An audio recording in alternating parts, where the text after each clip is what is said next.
Yo Diamond Platnumz ameamua sasa hivi hacheki na yoyote, yani ni mwendo wa biashara tu, kama ambavyo alivyokuahidi. Alisema kuwa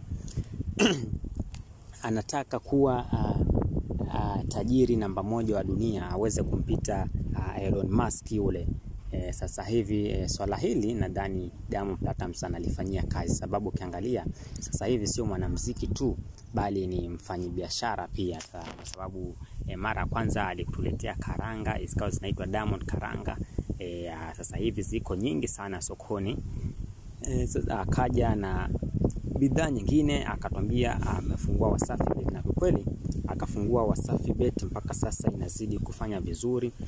Pia akaja na redio ambayo inajulikana kama vile Wasafi FM. Sasa hivi yupo na TV inajulikana kama vile Wasafi TV. Bwana, yani ni anakuja na biashara za kila aina, kila kona, ili aweze kunufaika. Pia yuko na kampuni ya korosho ambayo inatengeneza hizo Diamond karanga. Bwana, Simba la Masimba Dangote sasa hivi tunaweza sema kweli anaelekea kuwa tajiri nambari 1 wa dunia, japo wengi wanapinga sana swala hili, sababu wanasema tajiri namba 1 wa dunia anajulikana kama vile Elon Musk, na ukiangalia biashara zake sio za karanga wala za nini.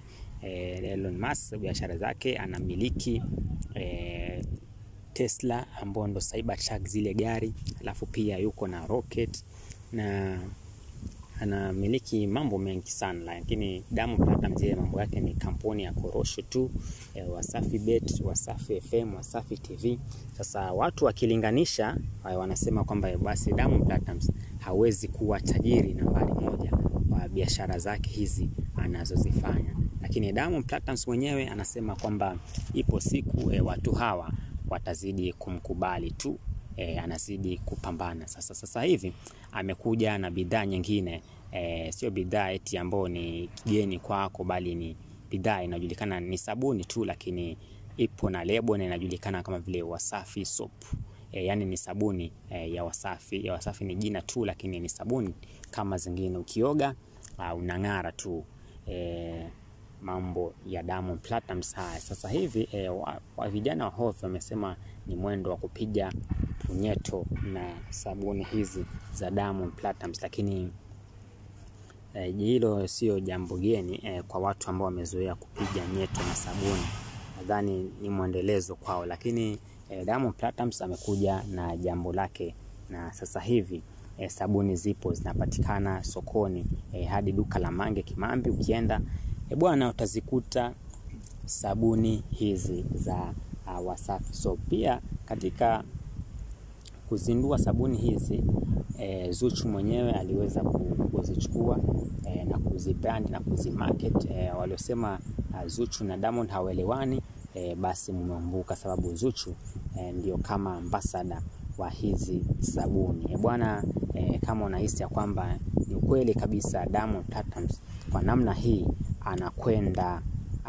anakwenda kuwa tajiri nambari 1 duniani, basi nigongee like hapo. Ila kama pia wewe unamkataa mwana, basi nigongee like, alafu na check comment niambie ni sababu gani unapinga Diamond Platnumz hawezi kuwa tajiri nambari 1 wa dunia kwa hali hii ya kumiliki vitu kama hivi, sabuni na karanga na mambo mengine ambayo anamiliki. Huyu ni mfanyi biashara sasa Diamond Platnumz, ila Mwijaku amewahi kumwambia kuwa akitaka kufanikiwa katika hizi biashara zake inafaa aweze kukaa pamoja na watu waliomzidi katika mambo ya kibiashara ili aweze kupata ushauri. Ila Mwijaku naye haishiwi na maneno, lakini Diamond Platnumz aliweza kukataa ushauri wa Mwijaku. Hataki kumfuatilia sana, sababu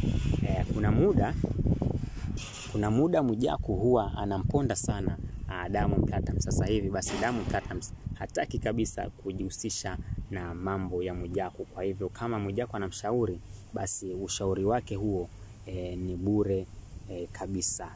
Nazidi kusubscribe, nazidi kulike, usahau kuview pia, nazidi kukupatia ama nazidi kukuletea matukio mbalimbali ambayo yanatokana na habari za ulimwengu huu, ikiwa pia nchi ya Tanzania, basi nazidi kukuwekea habari zote zinazo trend kutokana na jamii. Umbea Media TV ndio inazidi kukujulisha. Kwa hiyo usahau kusubscribe, mtazamaji wangu wa Umbea Media TV.